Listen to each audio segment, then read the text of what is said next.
Thank you, sir. Thank you very much. Hope I am audible. Yes, yes, you are audible.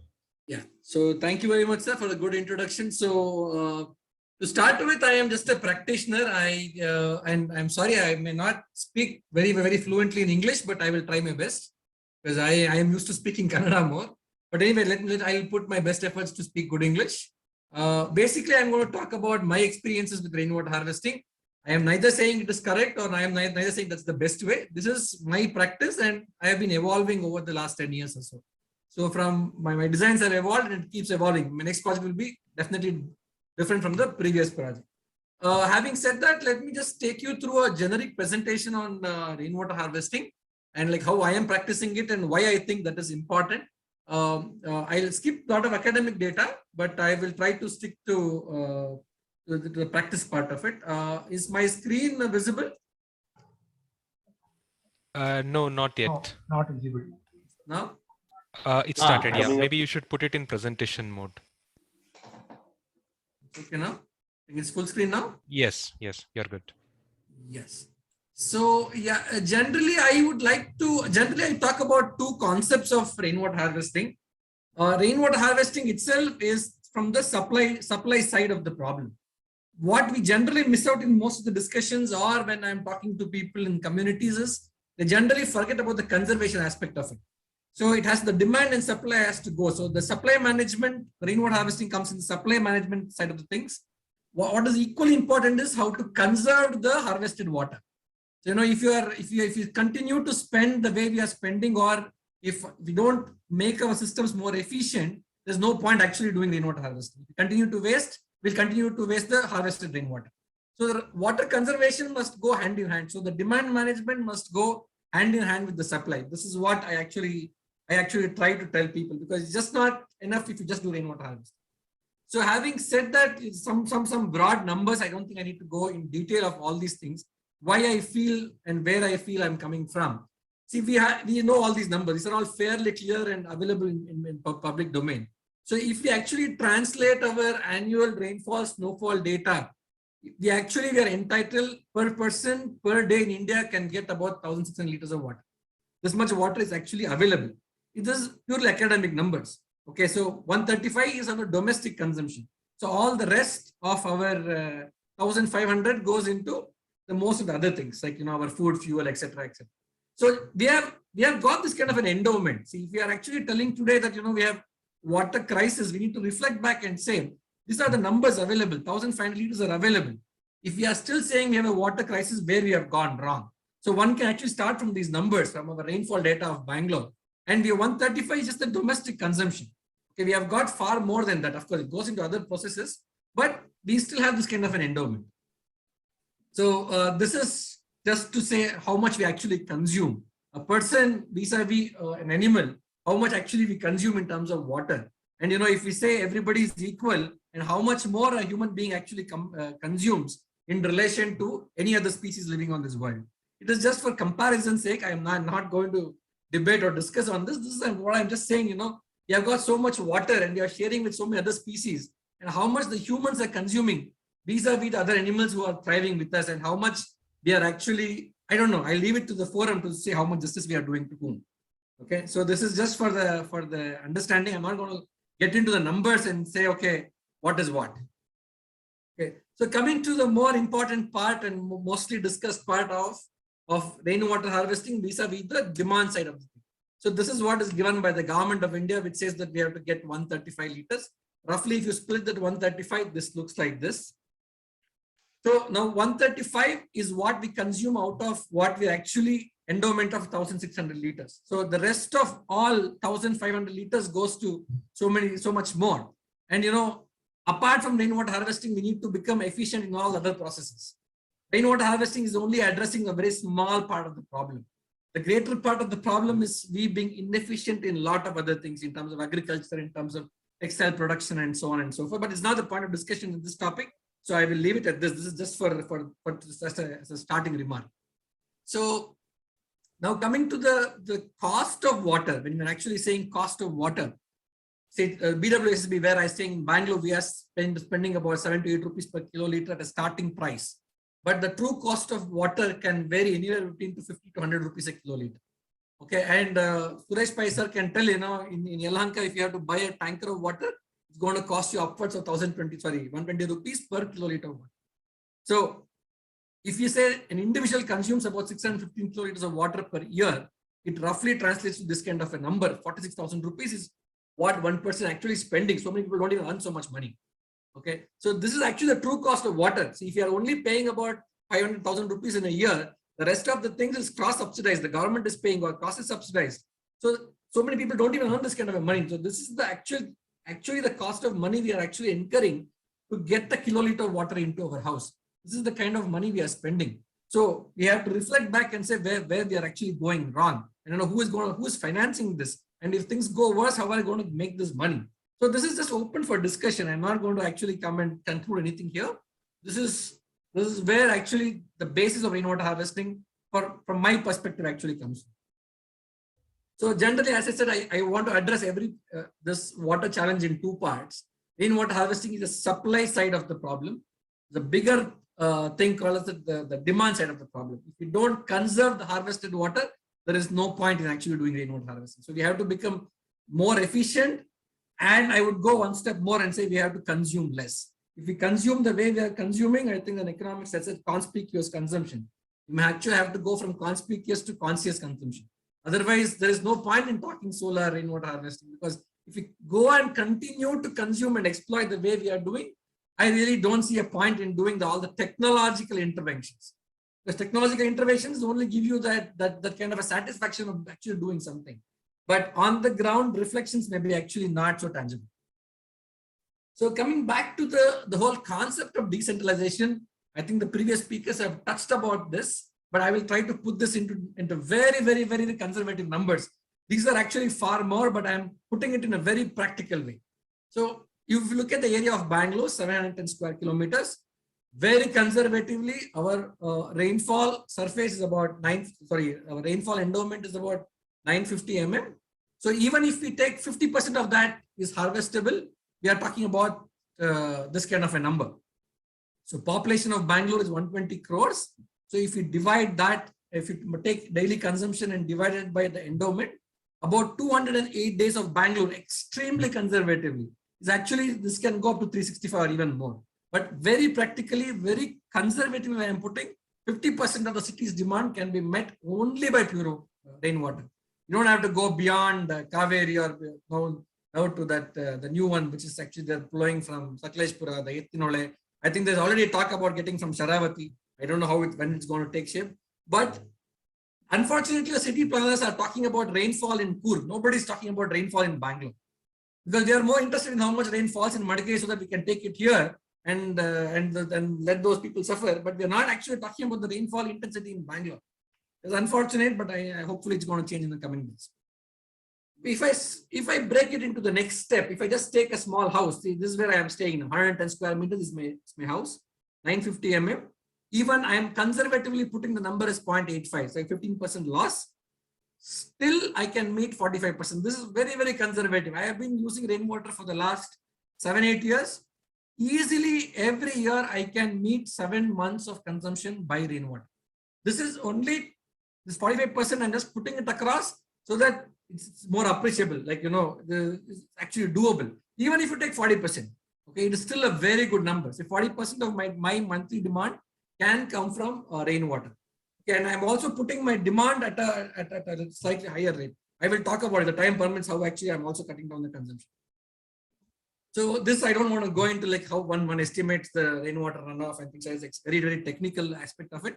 So basically you have got the area, you got the runoff, multiply by the coefficient, you will get this number. So this is when I'm talking about a small 200 meter square house, I will get about 150,000 liters of water just falling on my head without any T&D losses. I don't know why we are actually not tapping into this potential. Most of the discussions about urban water talks about many things like lakes and pumping it from so on and so forth. Unfortunately, not much is spoken about what falls on our head. So I will just try to play this video. This is the video of my house. Okay, this is how I am harvesting. All the numbers translate like this.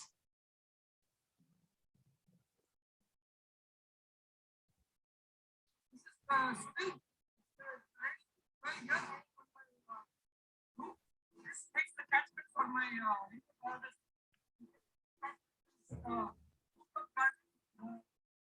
solar panels, the water which falls here goes through a filter and gets into the sump. Let's go and check out how the water is harvested. So the water which falls from the roof first comes into this first stage separator. This is the first stage separator. First minute of water is stored in this pipe. It gets drained into the well, and the water which brings into this sedimentation tank, this first separator goes to the sedimentation tank. This is also to separate out the first minutes of water. All the dust that basically settles in this tank. The water in this tank can be used for non-potable use like car wash or gardening. The water which overflows from this sedimentation tank gets into this filter. This is a two-chamber filter. The water first gets in here.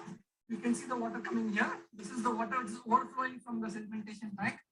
The water gets down from this tank. This has aggregates, silex and activated carbon. The water goes down like this, and from bottom again builds up. So it's called an upflow filter. The water comes up in this chamber, gets into this second chamber. You can see here inside. Again, this has got silex and activated carbon. The water upflows from here and gets into this pipe. This goes into our storage tank. You can see this is the rainwater being harvested, getting right into our underground sump. In case the water overflows from this sump, we have got a recharge well here. In case the water overflows from the tank, that goes into this recharge well and augments the groundwater. We can also open the first stage separator. That the first stage water also gets into this well. I'll just show it now.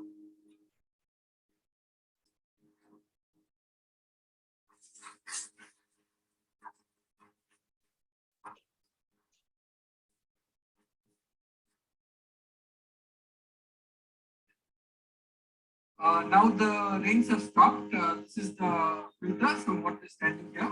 Now we can come to this side. So this is a valve. This is given to sample the water. See, if I open this valve,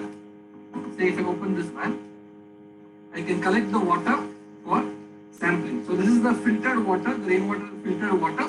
I can collect the water from this valve and send the water for testing. So this is the water collected from the rainwater filter.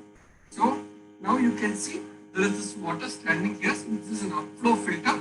There is some water standing here, and we will show another valve here. This is another valve on this side. So here, this valve, if we open this valve, it's going to backwash the filter. So after every rain, this can be opened, and the water standing in the filter will automatically backwash all the filter media, and the water will go out. This water we can use for floor swabbing or for cleaning or any other non-potable use. You can come here and see this is the water standing here. Now I will open the valve. You can observe what happens. See, now I have opened the valve. So this is the water getting backwashed. You can come here and have a look. So this is basically what I have done in my house. More or less I repeat the same thing in many other projects, but for some few subtle changes here and there. So the other question comes like, what is to be done with the harvested water? Should we actually store or should we recharge? What is more beneficial? It depends on site conditions. Because of paucity of time, I'm not going to details of when to harvest and when to store. In my opinion, I am again repeating. I am neither saying this is correct or this is the best way. This is what I have been practicing. I am sure I will improve and perhaps I will do better systems in times to come. But this is what I have been practicing so far.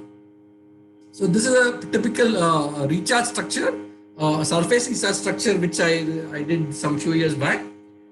These are many ways in which you can do groundwater recharge. There are many ways other than just by water. You can do many other ways of actually doing recharge water. But I will try to point out to this. I think there was another speaker or there's one more participant which said shallow aquifer there. It's actually a very catchy word. But another thing, like how we have ignored rooftops, we have also ignored shallow aquifer.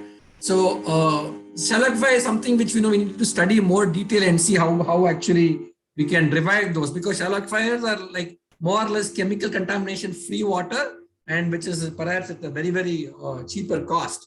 So if you look at the general geology of Bangalore, they are mostly tapping into all the borewells goes here into the confined aquifer where it's under pressure. Maybe it may have little lower bacteriological contamination, but the recharge points are very far. So we are actually tapping somewhere here and recharging somewhere here, and we are spending a lot of money to actually extract this water.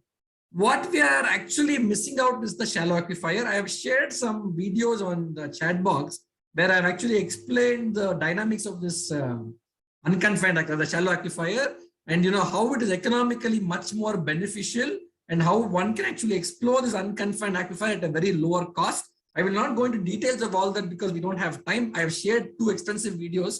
If anybody has the time, kindly go through and give me your comments, because as I'm telling you, this is what I am thinking. I may not be right. Okay. So these are one of few of the recharge structures that have been done.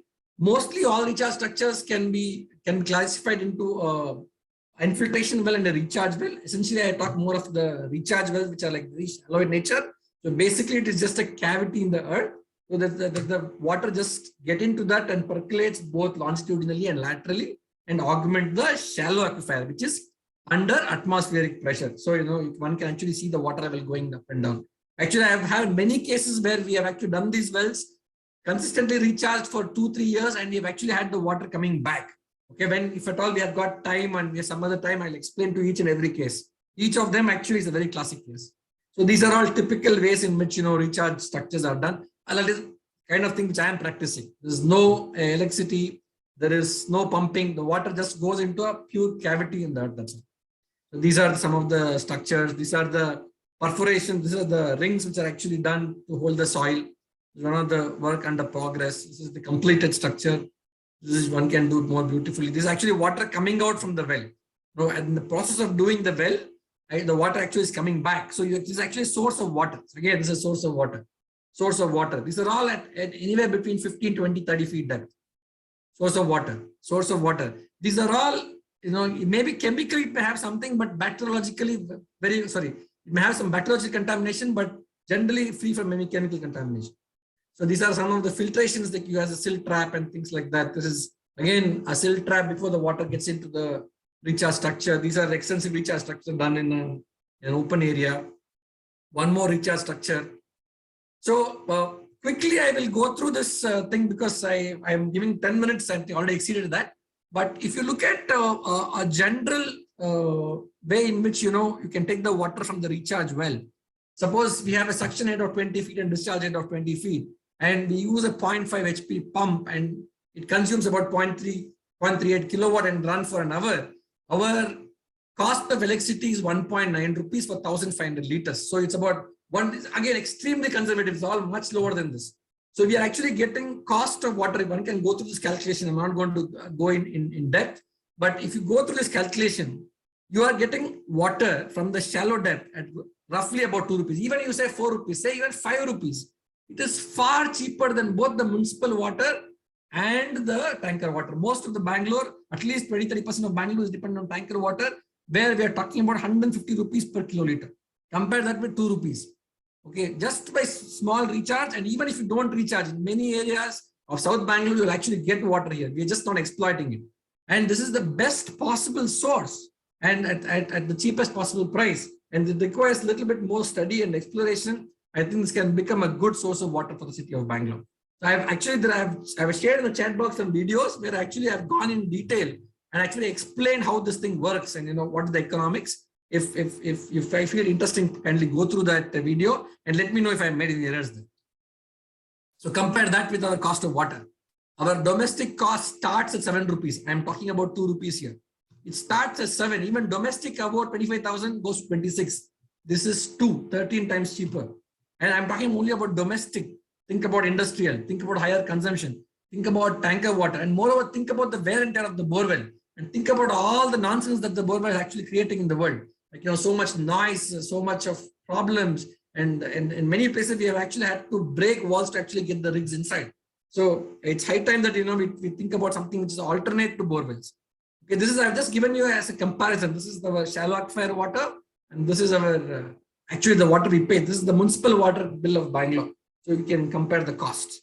Unfortunately, sometimes we end up doing this to the recharge wells, but this is not something what we should be doing. That's the whole idea of showing this picture.